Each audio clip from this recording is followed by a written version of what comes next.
Uma vez, alguém chegou para um menino muito rico, com uma casa muito boa, e perguntaram para ele qual é a parte que ele mais gostava da sua casa. E esperando uma resposta, porque na casa daquele menino tinha uma piscina de fazer inveja. Pensa naquela piscina grande, grande mesmo, cheia de água mineral. Os quartos da casa dele tinham decoração de fazer inveja para um sultão.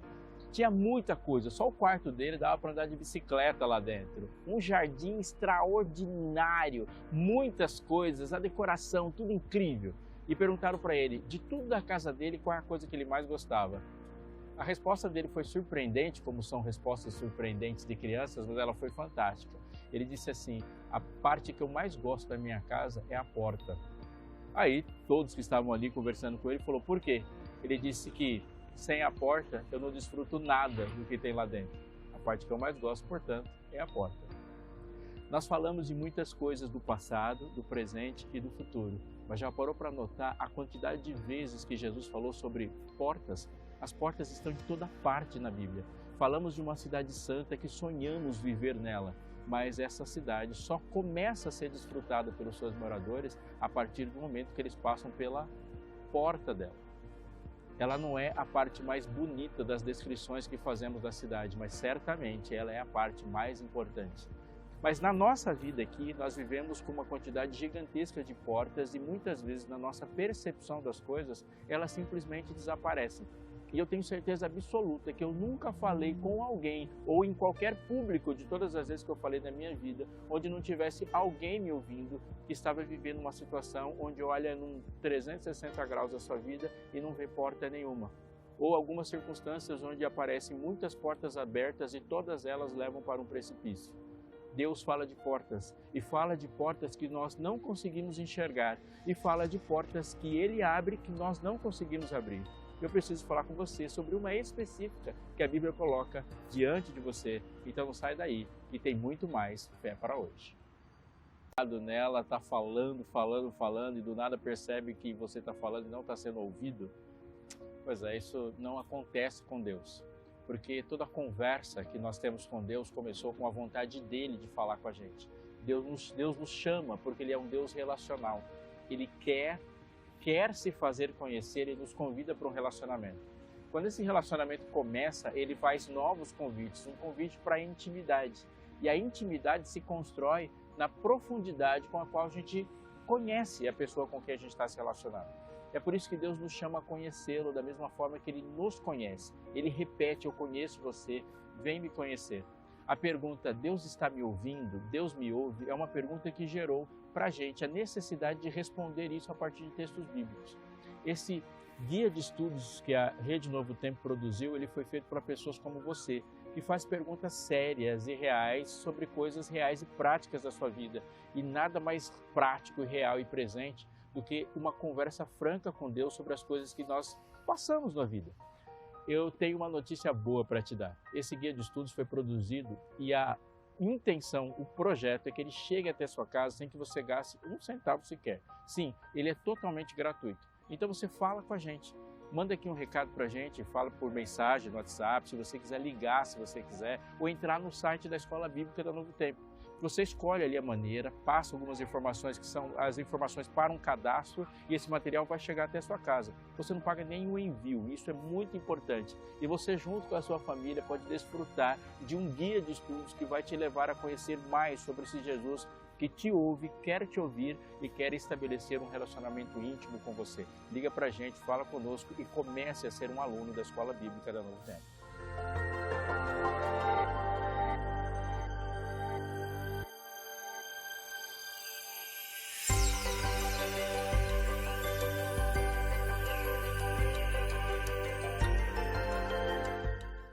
O livro do Apocalipse é um livro escrito para quem está sofrendo, para o perseguido, para aquele que se vê como minoria. O livro do Apocalipse é um livro escrito para alguém que clama por uma companhia e quer saber se existe algo maior do que o seu inimigo. O livro do Apocalipse, ele é um livro que fala de um Deus que age na história de todos nós.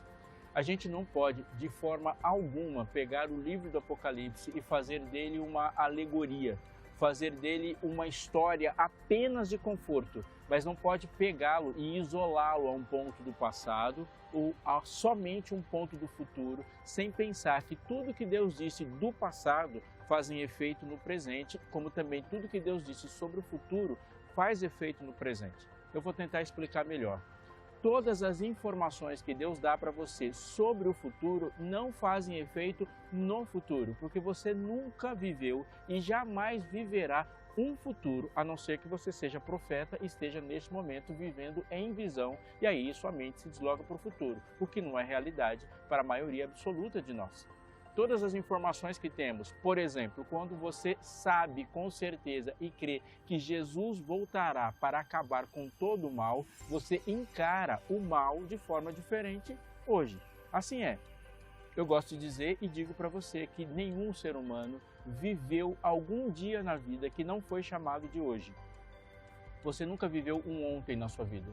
Você tem memórias de ontem, mas esse ontem foi o hoje de algum dia. Você nunca viveu um amanhã, você tem esperanças para o amanhã. Quando Jesus vai voltar? Podemos dizer que Jesus vai voltar amanhã, mas ele vai voltar em algum hoje da nossa existência. E é por isso que o dia de se arrepender é hoje, o dia de começar de novo é hoje, o dia de pedir perdão e perdoar é hoje, o dia da decisão radical é hoje, porque nenhum ser humano, repito, viveu um amanhã.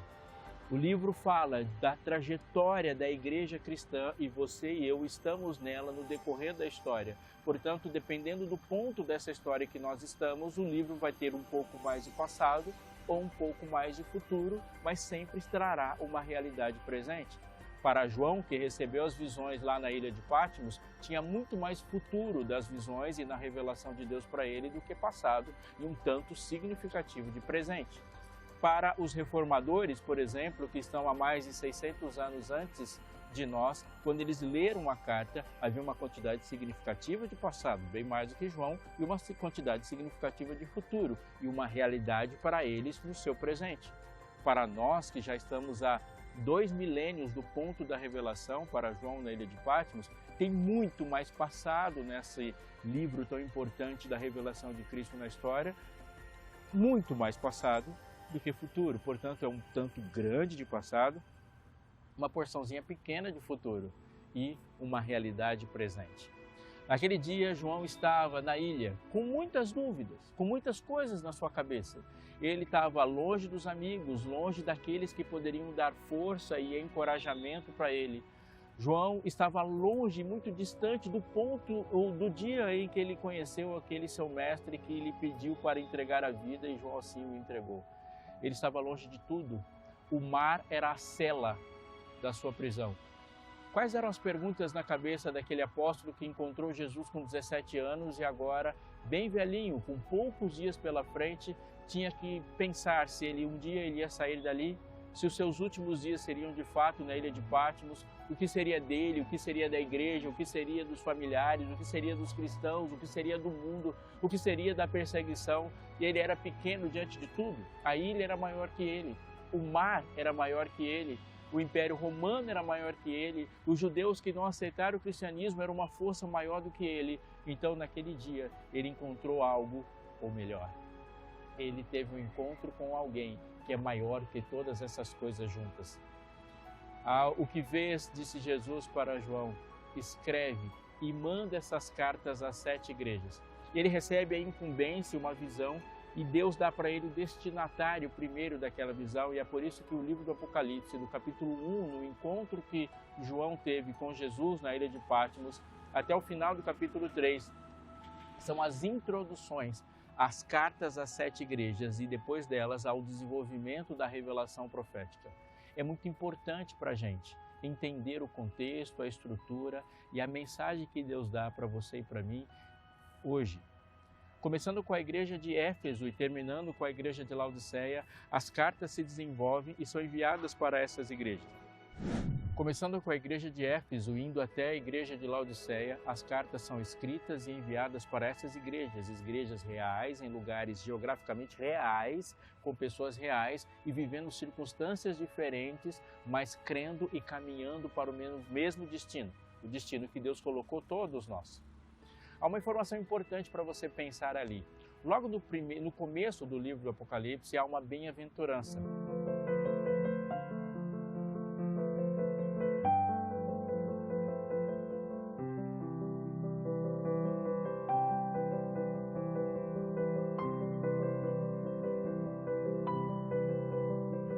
O texto diz, bem-aventurado aquele que lê, aquele que ouve, aquele que guarda as coisas nelas escritas.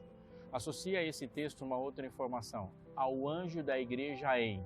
E aí você tem o nome da igreja, as 7 igrejas. Por exemplo, ao anjo, a igreja em Filadélfia escreve. O anjo aqui descrito é um ser humano real, o líder da igreja. O que seria hoje, por exemplo, o ancião, o pastor da igreja? O anjo é o receptor da mensagem, que ao mesmo tempo ele recebe a mensagem de João e transmite a mensagem para a outra igreja. Essa carta é lida. Então essa é uma diferença fundamental de uma epístola particular para uma epístola pública. Então essa epístola não é mandada para uma pessoa, ele é mandado através de uma pessoa. Daí a gente entende o bem-aventurado aquele que lê. O bem-aventurado que lê é o anjo da igreja que recebeu de João a carta e ele vai ler para todas as pessoas a carta. E agora essas pessoas que vão ler, junto com aquele que ouviu e transmitiu, elas vão agora guardar as coisas nelas escritas. Isso é muito importante porque Deus está abençoando e dando para a gente a fórmula de transmissão da sua mensagem. Por que isso é importante? Porque Deus não fala com você apenas de uma maneira mística ou sobrenatural, como muitas vezes a gente pressupõe que Ele vai falar. Deus fala conosco usando pessoas. Muitas vezes estamos falando, Senhor, por favor, eu não estou vendo saída, fale comigo. E Deus falou com você a partir de um púlpito. Deus falou com você por meio de um amigo que trouxe a palavra de Deus e colocou diante de você uma perspectiva da palavra de Deus que você não conhecia. Deus fala com você usando pessoas, por exemplo, a Bíblia é a palavra de Deus, mas a escrita nela é humana. Deus usou João para escrever a carta, o livro do Apocalipse, e usou os anjos da igreja para transmitir essa carta. E assim ela chegou até a gente.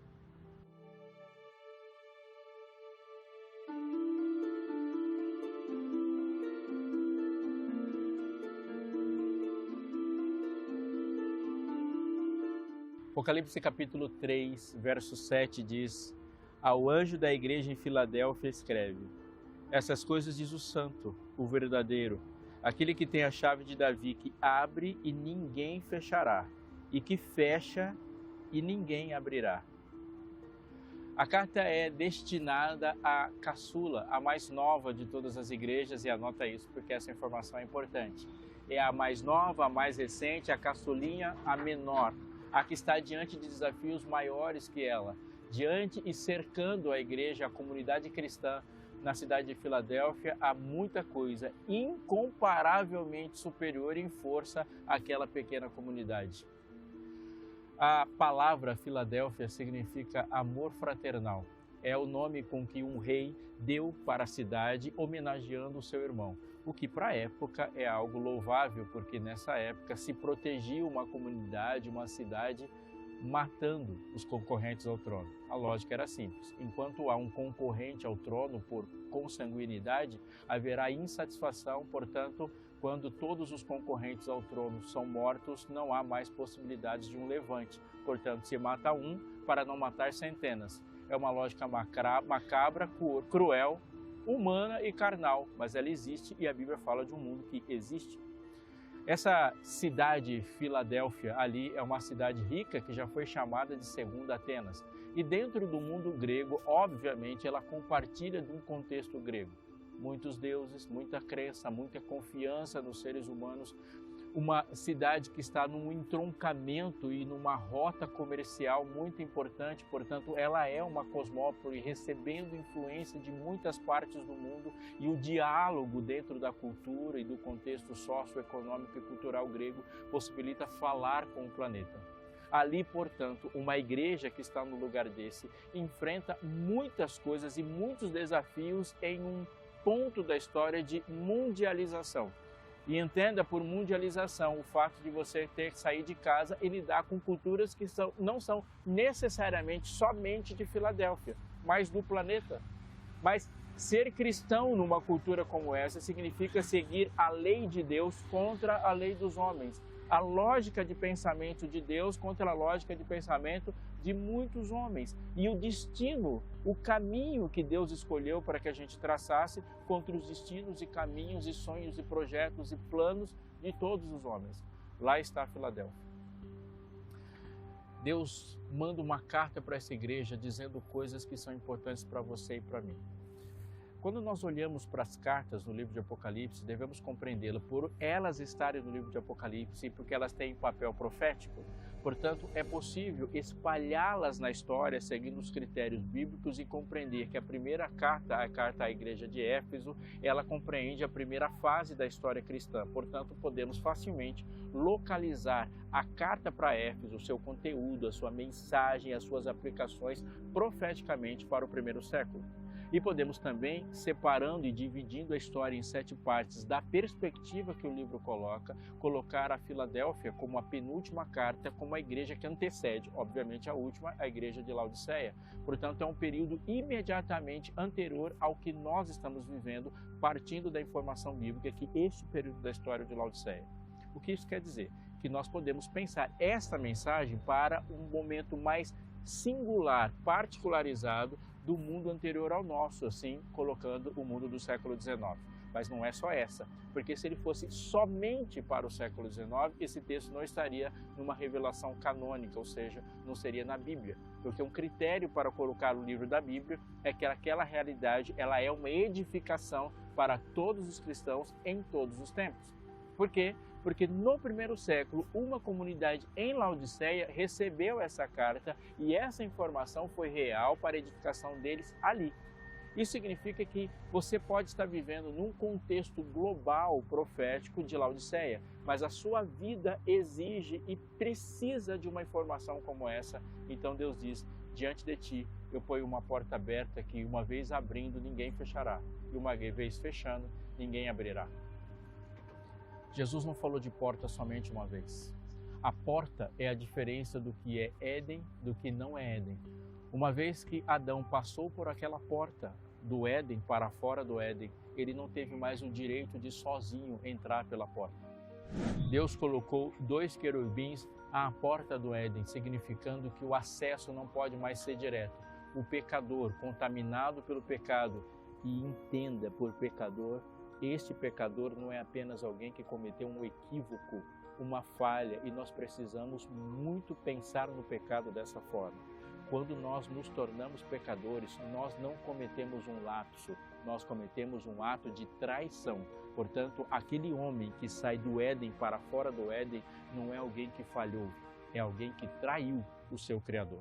Portanto, ali há uma porta e essa porta está fechada e o entrar para dentro dessa porta só vai acontecer por meio de um intercessor. Quando nós olhamos a construção do santuário, as portas são determinantes para a sua mensagem, porque a porta de entrada determina a diferença do que é povo de Deus e do que não é povo de Deus.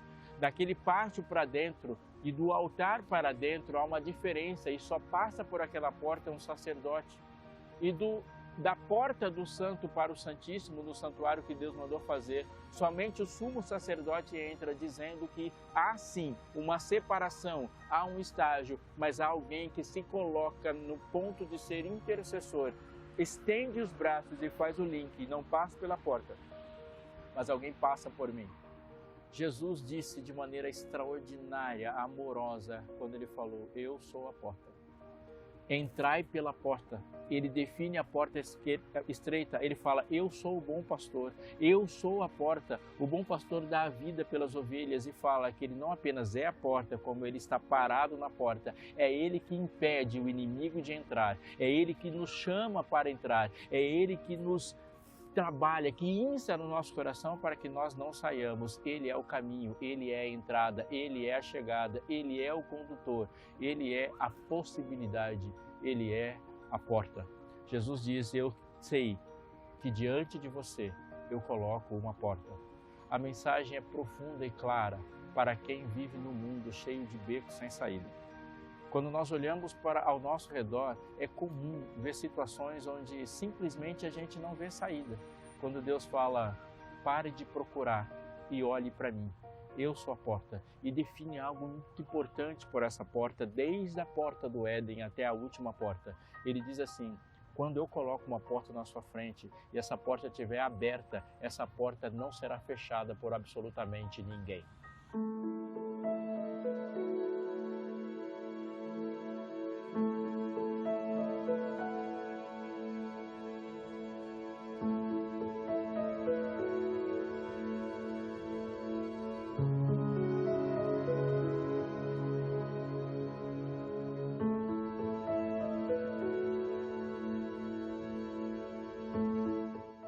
Por 120 anos, Deus deixou uma porta aberta para o planeta no mundo que antecedeu o dilúvio.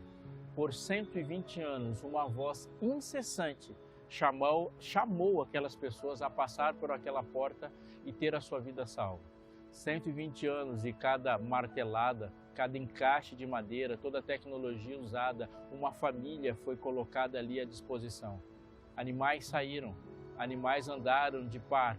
Deus, por 120 anos, abriu uma porta que absolutamente ninguém foi capaz de fechar por mais de um século. Depois de 120 anos, Jesus fechou aquela porta. E ele fechando, ninguém abriu, nem Noé, nem a sua família. A porta foi fechada do lado oposto da possibilidade de Noé de abrir a porta. Ela é uma realidade que Deus, quando abre, ninguém fecha. E quando ele fecha, ninguém abre. Diante de ti, ele diz, ele não coloca a porta do seu lado, ele não colocou a porta para trás de você, ele coloca a porta diante de você. Portanto, ele está claramente dizendo que o passar pela porta é algo que envolve radicalmente uma decisão. Não é uma porta do nosso lado, longe do nosso alcance de visão. Não é uma porta do nosso lado, onde as pessoas que caminham do nosso lado estão passando. Não é uma porta do nosso lado que apareceu perto de nós e que não está necessariamente no caminho que estamos percorrendo. Não é isso que ele está falando. Não é uma porta atrás de nós que precisamos localizá-la no passado, procurá-la na história. Não é uma porta contada pelos nossos pais, nossos avós, por profetas ou patriarcas. Não é uma porta que está longe da nossa visão, onde precisamos nos movimentar para procurá-la. Diante de ti, ele diz o texto, eu coloco uma porta. Jacó é a história de Jacó é a história de portas. Quando ele estava no ventre da sua mãe, compartilhando o espaço do útero com seu irmão, Deus disse lá no livro de Gênesis, o mais velho servirá ao mais novo. Deus diz, este é o primogênito. A escolha de Deus e coloca. Diante da porta aberta para Jacó, o seu pai se levanta e prefere Esaú, mas a porta está aberta e essa porta da primogenitura para Jacó, ninguém foi capaz de fechar. Na trajetória de Jacó, houve muitas confusões, a falta de confiança da sua mãe, que achou que deveria fazer alguma coisa para que ele fosse escolhido, quando a escolha era divina. Deus tinha um propósito para a vida dele, e o propósito da vida dele se conectava com todo o plano, comigo e com você. E não era um prato de comida, um assado ou uma artimanha para parecer-se com seu irmão que faria com que aquilo se concretizasse, porque quando a porta está aberta, ninguém fecha. Quando a porta está fechada, ninguém abre. Ali Jacó segue procurando o seu propósito, mas diante dele estava uma porta aberta e Deus diz para ele, através de um sonho ali em Betel, eu vou até você. Você não consegue vir até mim, mas isso não significa que você vai ficar sozinho. Um dia, do dramático dia, ali perto de encontrar-se com o seu irmão, a porta parecia que seria fechada, mas eis que diante de ti põe uma porta aberta que, abrindo, ninguém fechará. E Deus confirma, Jacó, eu tenho um propósito para a sua vida. Ali há uma configuração de uma história. Eu queria falar para você de algo que aconteceu comigo uma vez. Eu estava trabalhando no sul do Brasil, numa atividade que a gente chama de colportagem. É uma atividade de séculos, de muitos anos mesmo. Colportar significa carregar no pescoço. E eu estava ali, trabalhando, mas sabe aquele dia que nada dá certo? Aquele dia que você olha ao seu redor e parece que o planeta está conspirando contra você. Frio, vento, chuva, poucos atendimentos, um fracasso sequente, um fracasso que estava ali insistindo. E no momento de desespero, de tudo ter dado errado mesmo, a confusão estava do lado de fora, estava também do lado de dentro, eu me sentei na calçada e a minha oração começou assim: Senhor, eu não queria estar aqui, eu estou atendendo o seu chamado. Eu era um estudante do primeiro ano de teologia. Naqueles momentos onde a vida tem muito mais perguntas que respostas, tinha muito menos idade do que tenho hoje, numa cidade onde eu não conhecia ninguém, fazendo uma coisa que eu nunca fiz e dependendo da decisão de outras pessoas. Eu não podia voltar para casa sem dinheiro. Tinha uma esposa, tinha uma família, tinha uma matrícula, tinha mensalidades, tinha um projeto. E eu dizendo: Deus, eu não queria estar aqui, eu estou aqui atendendo o seu chamado, mas não está dando certo nada. Enquanto eu estava com os olhos fechados, sentado na calçada orando, eu senti um cheiro, eu reconheci o cheiro. Era o cheiro de monóxido de carbono, também conhecido como fumaça de escapamento de caminhão. E eu pensei no meio da minha oração, falei: hoje o dia está tão ruim, que nem orar eu estou conseguindo, porque tem um cara estacionando um caminhão bem do meu lado, mas eu estava tão triste que eu falei: vou deixar, eu vou ficar aqui, ele que se vire. E aí a pessoa estacionou o caminhão, desacelerou, deu aquela aceleradinha antes, que a fumaça tomou conta de tudo, e eu terminei minha oração, abri meus olhos e olhei para o caminhão que tinha estacionado bem do meu lado. E naquele paralama bem grande, estava escrito apenas 2 palavras que nunca mais saíram da minha mente. O caminhão estacionado, o motorista tinha saído lá e estava escrito: não desista. Foi um momento tão impactante, porque aquela mensagem não era uma mensagem para todas as pessoas na rua. E eu não faço ideia de o que foi que aconteceu, qual foi a escolha da pessoa que escreveu isso naquele paralama de caminhão. Eu também não fazia ideia de quantos caminhos foram construídos para que aquele caminhão tivesse estacionado do meu lado. E para qualquer pessoa aquilo não era um milagre.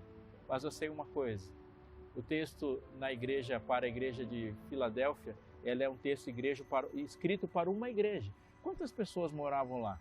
Quantas pessoas compunham aquela comunidade de fé? Eu não sei. Podiam ser 2.000, 5.000, 50? Não sei, não tem essa informação no texto, a gente faz algumas pesquisas. Mas olhando para o texto, eu leio isso aqui: eis que diante de ti coloco uma porta aberta. Ao anjo, essas coisas diz o santo, o verdadeiro. Ele coloca assim: conheço as tuas obras diante de ti. Não é vocês, é você. Deus fala para você no meio de uma multidão. Eu não sei quais coisas você está perguntando para Deus hoje, mas eu tenho certeza de quais são as coisas que Deus está falando para você hoje. Ele está dizendo para alguém que olha ao redor e não vê nenhuma circunstância favorável, Deus está dizendo: não desista. Diante de você eu ponho uma porta aberta. Sim, é verdade. Fechando eu, ninguém abre, mas abrindo, ninguém fecha. Passe pela porta.